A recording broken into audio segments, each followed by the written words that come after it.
نحمده ونصلي على رسوله الكريم اما بعد فاعوذ بالله من الشيطان الرجيم بسم الله الرحمن الرحيم لقد من الله على المؤمنين اذ بعث فيهم رسولا من انفسهم يتلو عليهم آياته ويزكيهم ويعلمهم الكتاب والحكمة وإن كانوا من قبل لفي ضلال مبين آمنت بالله صدق الله العظيم۔ آپ آئے تو دو عالم میں بہار آئی ہے، آپ آئے تو دو عالم میں بہار آئی ہے، پھول مہکے ہیں ستاروں نے ضیا پائی ہے۔ آپ کے حسن کی قرآن میں خود خدا نے، آپ کے حسن کی قرآن میں خود خدا نے کئی رخ سے رخ انور کی قسم کھائی ہے۔ میرے قابل صدر احترام محترم عزیز و دوستو بزرگوں کا ایک مقولہ بڑا مشہور ہے، من احب شیئا اکثر ذکرہ، کہ انسان جس سے محبت کرتا ہے اکثر اس کا تذکرہ کیا کرتا ہے۔ نبی کریم صلی اللہ علیہ وآلہ وسلم محبوب خدا تھے، اس لیے اللہ تبارک و تعالیٰ نے قرآن عظیم الشان میں جا بجا جگہ جگہ اللہ تبارک و تعالیٰ نے اپنے محبوب کا تذکرہ فرمایا ہے۔ کہیں والضحیٰ فرما کر آپ صلی اللہ علیہ وسلم کے روشن چہرے کی قسم کھائی، تو کہیں واللیل اذا سجا فرما کر آپ کی گھنی زلفوں کی قسم کھائی، کہیں لا اقسم بہذا البلد فرما کر آپ کے شہر کی قسم کھائی، تو کہیں انک لمن المرسلین فرما کر آپ کی رسالت کی قسم کھائی، کہیں لعمرک فرما کر آپ کی جان کی قسم کھائی، تو کہیں وقیلہ فرما کر آپ کے بول کی قسم کھائی، اور کہیں اللہ تبارک و تعالی نے ورفعنا لک ذکرک فرما کر آپ کے ذکر کے بلند ہونے کو بیان کیا۔ میرے محترم عزیزوں، جس نبی کا تذکرہ خود اللہ تعالیٰ بار بار قرآن میں کرے، تو میں ایک ادنا سا غلام، ادنا سا خادم اس نبی صلی اللہ علیہ وسلم کے بارے میں کیا عرض کر سکتا ہوں۔ لیکن بات یہ ہے میرے بھائی کہ کسی بھی غلام کے لیے یہ بڑی سعادت کی بات ہوتی ہے کہ وہ اپنے آقا کا تذکرہ لوگوں کے درمیان کرے۔ اسی سعادت مند غلاموں میں اپنا نام لکھوانے کی سعادت لے کر آپ حضرات کے سامنے حضور صلی اللہ علیہ وسلم کا کچھ تذکرہ کرنا چاہوں گا، لیکن اس سے پہلے اتنا عرض کر دوں کہ کوئی لغزش نہ ہو جائے الہی اس سے ڈرتا ہوں، کوئی لغزش نہ ہو جائے الہی اس سے ڈرتا ہوں، بھروسے پر تیرے اس کام کا آغاز کرتا ہوں۔ میرے محترم عزیزوں، دنیا میں بڑے بڑے جرنیل گزرے، بڑے بڑے خطبہ گزرے، بڑے بڑے شعراء گزرے۔ آپ دیکھیں جو بھی دنیا سے جاتا ہے تو ہر ایک آدمی یہی کہتا ہے کہ یار زندگی نے وفا نہیں کی ورنہ بہت کام کر جاتا۔ کوئی بہت بڑا جرنیل مر جائے تو لوگ کہتے ہیں یار اگر زندگی وفا کرتی تو یہ اور بھی زیادہ فتوحات حاصل کرتا۔ کوئی بہت بڑا خطیب مر جائے، عالم دین مر جائے تو لوگ کہتے ہیں یار زندگی وفا کرتی تو اپنے علم سے اور بھی زیادہ لوگوں کو فائدہ پہنچاتا۔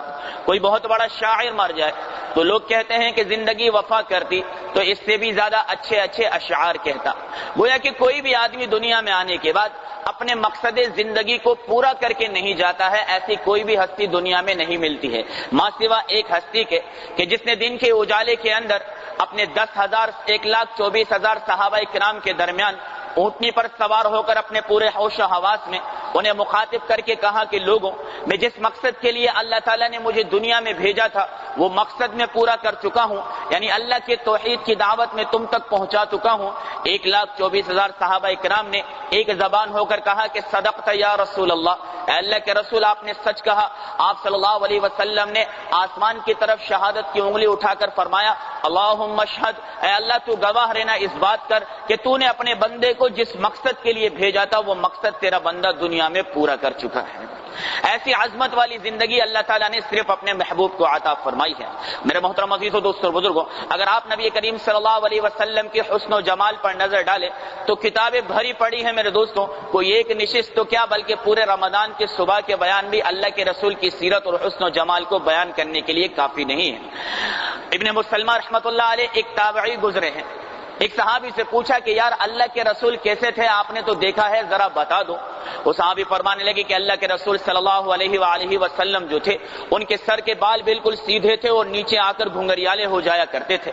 آپ صلی اللہ علیہ وسلم کی پیشانی جو تھی وہ بڑی کشادہ تھی، اور آپ صلی اللہ علیہ وسلم کی بھویں جو تھی وہ بڑی دیدہ زیب تھی۔ آپ صلی اللہ علیہ وآلہ وسلم کا چہرہ جو تھا وہ فرمایا کہ بالکل بھرا ہوا تھا، اور حضرت علی رضی اللہ تعالی عنہ نے فرمایا کہ آپ صلی اللہ علیہ وسلم کا جو چہرہ ہے وہ تدویر تھا، تدویر یعنی کہ بالکل گولائی آپ صلی اللہ علیہ وسلم وسلم کے چہرے پر بنی ہوئی تھی. آپ صلی اللہ علیہ وسلم کا سینہ کشادہ اور سوا الصدر والبطن یعنی سینہ اور پیٹ بالکل برابر تھے. اللہ کے رسول صلی اللہ علیہ وسلم کو اللہ تعالیٰ نے ایسا قد عطا فرمایا تھا کہ جب لوگوں کے درمیان چلتے تھے تو ایسا لگتا تھا کہ کوئی اونچائی سے اترتا ہوا آ رہا ہے, اور جتنے بھی لوگوں کے درمیان چلتے آپ صلی اللہ علیہ وآلہ وسلم سب سے نمایاں نظر آتے تھے. آپ صلی اللہ علیہ وآلہ وسلم کے غلام حضرت انس رضی اللہ تعالی عنہ فرماتے ہیں کہ میں نے بہترین سے بہترین ریشم کو اپنے ہاتھ میں لیا ہے اور میں نے سرکار دو عالم صلی اللہ علیہ وسلم کے جسم اطہر کو بھی چھوا ہے. خدا کی قسم آپ صلی اللہ علیہ وسلم کا جسم اطہر ریشم سے بھی زیادہ نرم و ملائم تھا. امی عائشہ رضی اللہ تعالی عنہا فرماتی ہے کہ ایک شب میرے ہاتھ سے کپڑا سیتے ہوئے سوئی گر گئی. میں نے حجرہ مبارک میں بڑی ٹٹولی لیکن سوئی کہیں نہیں ملی. اتنے میں سرکار دو عالم صلی اللہ علیہ وآلہ وسلم تشریف لائے. امی عائشہ نے فرمایا میں نے آپ صلی اللہ علیہ وسلم کے چہرے کے نور سے اندھیرے کے اندر اس سوئی کو تلاش کیا ہے. امی عائشہ رضی اللہ تعالی عنہ ایک مرتبہ فرمانے لگی, یوسف علیہ السلام کا تذکرہ چلا کہ فرمایا یوسف کو دیکھ کر تو زلیخا کی سہیلیوں نے اپنے ہاتھ کاٹ دیے. امی عائشہ رضی اللہ تعالی عنہ نے فرمایا کہ لو رأینا جبینۃ, ارے اگر یوں فرمایا زلیخا کی سہیلیاں میرے فرمایا محبوب کے حسن و جمال کو چھوڑیں, لو رأینا جبینۃ, ان کی پیشانی پر جو نور چمکتا تھا اگر اس نور پر زلیخا کی سہیلیوں کی نظر پڑ جاتی تو وہ اپنے کلیجے کاٹ دیتی اور انہیں پتہ بھی نہ چلتا. امی عائشہ رضی اللہ تعالی عنہ فرماتی ہیں کہ اللہ کے رسول صلی اللہ علیہ وسلم کی نظر میں وہ حیا تھی جو مدینے کی کنواری لڑکیوں کی عورتوں میں بھی نظر نہیں آیا کرتی تھی. میرے محترم عزیز و دوستوں اور بزرگوں, یہی وجہ تھا کہ امی عائشہ کا وہ شعر بڑا مشہور ہے کہ لنا شمس وللآفاق شمس, شمس الناس یطلع بعد الفجر وشمس لنا یطلع بعد العشاء. اے لوگوں, ایک تمہارا سورج ہے اور ایک ہمارا سورج ہے. ارے تمہارا سورج تو صبح آسمان پہ نکلتا ہے, ہمارا سورج عشاء کی نماز کے بعد ہمارے حجروں میں طلوع ہوا کرتا ہے. حضرت حسان بن ثابت رضی اللہ تعالی عنہ ایک مرتبہ مسجد نبوی میں تشریف لائے صلی اللہ علیہ وسلم. آپ صلی اللہ علیہ وسلم درس رہے تھے. حضرت حسان بن ثابت نے فرمایا میں نے جب اللہ کے رسول کے چہرے کے نور کو دیکھا تو میں نے اس خوف سے اپنی آنکھوں پر ہاتھ رکھ لیے کہ کہیں آپ صلی اللہ علیہ وسلم کے چہرے کے نور کی وجہ سے میری آنکھوں کی بینائی نہ چلی جائے. آپ صلی اللہ علیہ وسلم کو وہ نور اللہ نے عطا فرمایا تھا, اس لیے فرمایا وَأَحْسَنَ مِنْكَ لَمْ تَرَ قَطُّ عَيْنِي. اسی وقت یہ اشعار فرمائے کہ میرے محبوب آپ سے زیادہ حسین کسی آنکھ نے دیکھا نہیں. وَأَجْمَلَ مِنْكَ لَمْ تَلِدِ النِّسَاء, آپ سے زیادہ خوبصورت کسی ماں نے جنا نہیں. خُلِقْتَ مُبَرَّأً مِنْ كُلِّ عَيْبٍ, آپ ہر عیب سے پاک پیدا کیے گئے ہیں. کأنک قد خلقت کما تشاء, گویا کہ میرے محبوب آپ ایسے ہی پیدا کیے ہیں جیسا آپ خود پیدا ہونا چاہتے تھے. ایک صحابی رضی اللہ تعالی عنہ حضرت سمرہ بن جندب رضی اللہ تعالی عنہ, ان کے بارے میں آتا ہے ایک مرتبہ اللہ کے رسول کی خدمت میں بیٹھے تھے. 14ویں رات کا چاند چمک رہا, مسجد نبوی کا صحن تھا. اللہ کے رسول واعظ و نصیحت فرما رہے. وہ کبھی اللہ کے رسول کے چہرے کو دیکھتا اور کبھی 14ویں رات کے چاند کو دیکھتا, پھر چہرے کو دیکھتا, پھر چاند کو دیکھتا. بے چین ہو کر کھڑا ہو گیا اور کہنے لگا کہ یا رسول اللہ, خدا کی قسم آپ کا چہرہ 14ویں رات کے چاند سے بھی زیادہ حسین ہے. کسی اللہ والے نے ان کی محبت کو چند اشعار کے اندر سمیٹا. کیا فرمایا؟ فرمایا کوئی چہرہ حسین نہیں لگتا, کوئی چہرہ حسین نہیں لگتا, اب تو یہ دل کہیں نہیں لگتا. چاند کو دیکھ لیا ہے جی بھر کے میں نے, میرے محبوب چاند بھی تجھ سا حسین نہیں لگتا. اس سے بڑھ کر ایک محبت والے نے فرمایا کہ میرے محبوب کے چہرے کو چاند سے تشبیہ دینے والوں, یہ بات سوچ لو کہ چاند سے تشبیہ دینا کہاں کا انصاف ہے. ارے چاند میں تو چھائیاں ہیں اور مدنی کا چہرہ بالکل صاف ہے.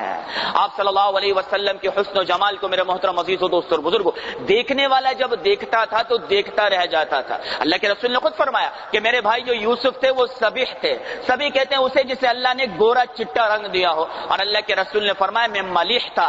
ملیح ملاحت سے ہے, نمکین کو کہتے ہیں. آپ نے دیکھا ہوگا آدمی میٹھی چیز تھوڑی کھا کر چھوڑ دیتا ہے, لیکن نمکین چیز اگر پڑی ہو تو آدمی بار بار اس کو تھوڑی تھوڑی دیر میں ہاتھ مارتا جاتا ہے, کیونکہ نمکین چیز انسان کو پسند آتی ہے. آپ صلی اللہ علیہ وسلم کے چہرے پر اللہ تعالیٰ نے ایسی ملاحت پیدا فرما دی تھی کہ جو ایک بار دیکھتا تھا وہ بار بار نظر اٹھا کر دیکھنے کی چاہت اور خواہش رکھتا تھا.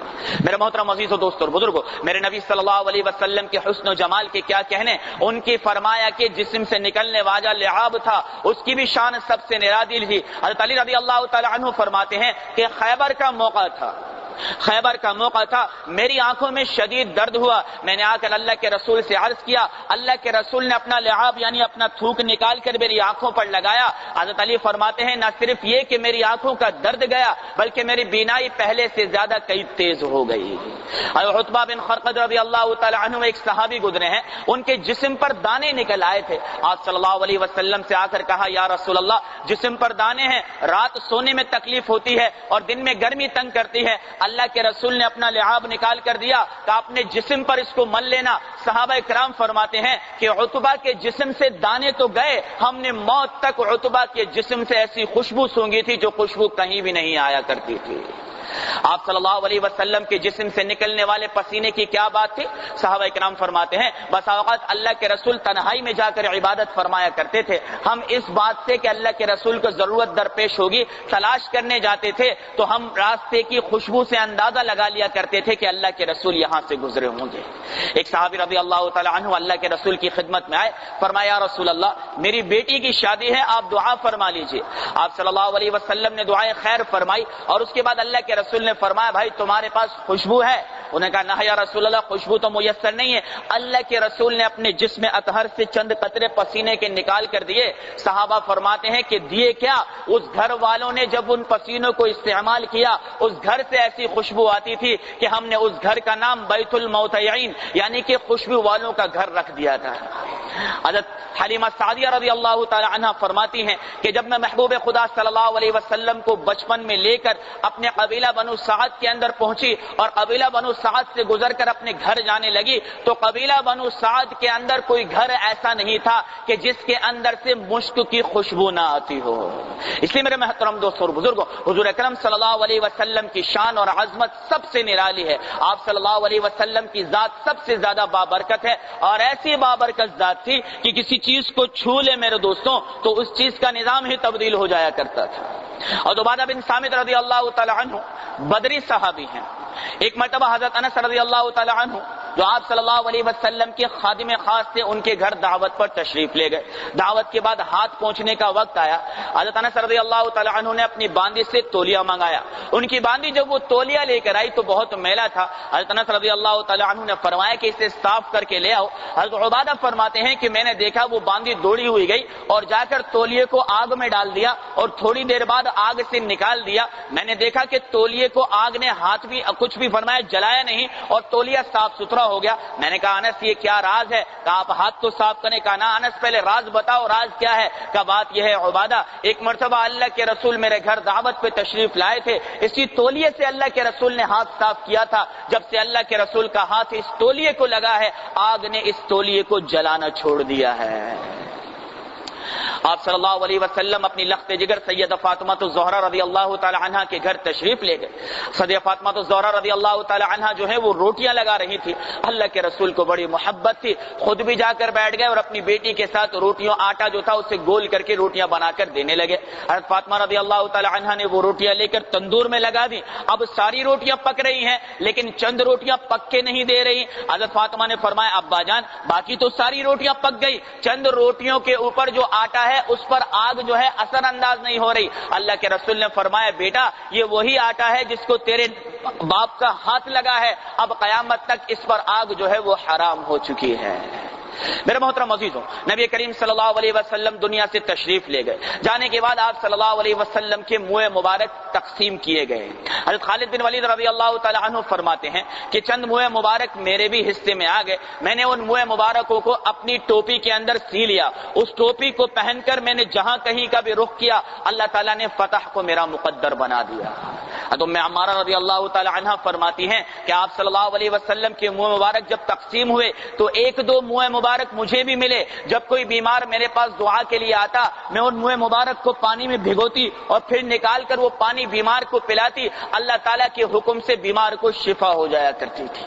وہ نبی تھا میرے دوستوں کہ جو حضرت ابراہیم علیہ السلام کی دعا کا مصداق تھا، اپنی ماں کے خواب کی تعبیر تھا، اور حضرت عیسیٰ علیہ السلام کی بشارت تھے کہ حضرت ابراہیم علیہ السلام نے اللہ سے دعا مانگی، ربنا وبعث فیہم رسولا، اللہ نے محبوب صلی اللہ علیہ وسلم کو اتار دیا۔ حضرت عیسیٰ علیہ السلام نے فرمایا، بشارت دی کہ میرے بعد ایک نبی آئے گا، من بعد اسمہ احمد، جس کا نام احمد صلی اللہ علیہ وسلم ہوگا۔ اللہ تبارک و تعالیٰ نے اپنے محبوب کا مبعوث کیا، اور آپ صلی اللہ علیہ وسلم اپنی والدہ ماجدہ کے بطن اطہر میں تھے کہ انہوں نے خواب میں دیکھا کہ مجھ سے ایک نور نکلا ہے جس نے مشرق اور مغرب کو روشن کیا، وہ آپ صلی اللہ علیہ وسلم کی ذات بابرکت تھی۔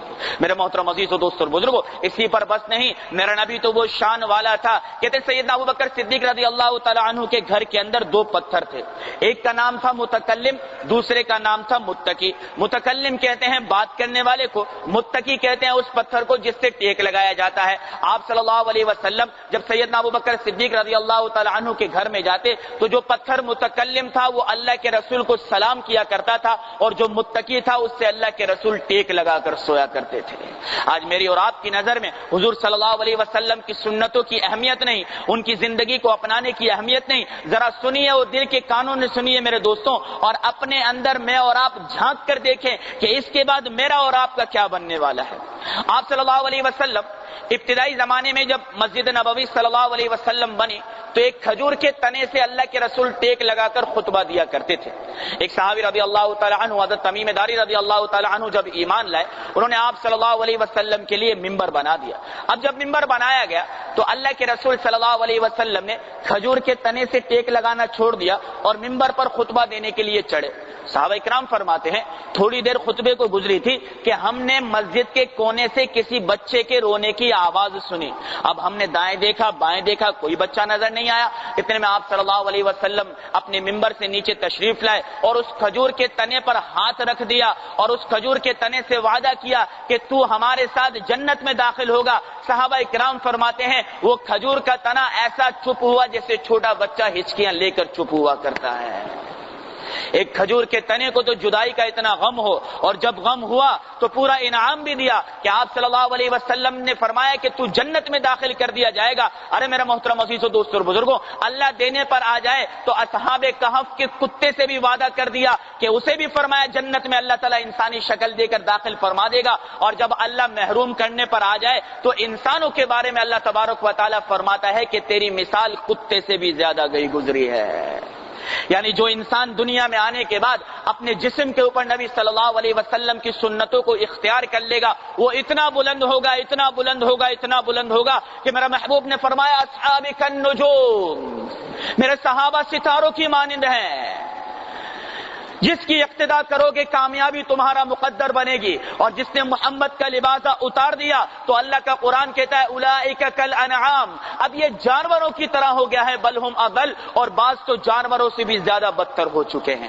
تو فیصلہ میرے اور آپ کے ہاتھ کے اندر ہے میرے دوستوں کہ مجھے اور آپ کو کس کی زندگی اپنانی ہے۔ نبی صلی اللہ علیہ وسلم کی زندگی اپنا کر روز قیامت ان کی شفاعت لینی ہے، ان کے ہاتھوں سے حوض کوثر کا پانی پینا ہے، یا غیروں کی زندگی اپنا کر اپنی دنیا بھی برباد کرنی ہے اور اپنی آخرت بھی برباد کرنی ہے۔ آپ صلی اللہ علیہ وسلم کی ذات بابرکت، میں نے پہلے ہی عرض کیا، ایسی زندگی تھی کہ ہر انسان اپنا آئیڈیل اللہ کے رسول کو بنا سکتا تھا۔ تو بتائیں میرے دوستوں، اس مجمع میں بیٹھا ہوا جوان، بوڑھا، بچہ، تاجر، غریب، امیر، عالم، جاہل، کون کون یہ ارادہ کرتا ہے کہ ہم اللہ کے رسول کو انشاءاللہ تعالیٰ اپنا آئیڈیل بنا کر زندگی گزاریں گے؟ سارے ارادہ کرتے ہیں نا میرے دوستوں۔ اب میرے دوستوں جب آئیڈیل بنانا ہے تو پھر مجھے اور آپ کو چلنا پھرنا اٹھنا بیٹھنا ہر سنت کو اپنی زندگی میں لانا پڑے گا۔ یقین جانیے میرے دوستوں اور بزرگوں، موجودہ دور کے بارے میں آپ صلی اللہ علیہ وسلم نے فرمایا من تمسک بسنتی عند فساد امتی فلہ اجر الشہید وفی روایت فلہ اجر مئۃ الشہید، ایک سنت کو تو نے زندہ کر دیا،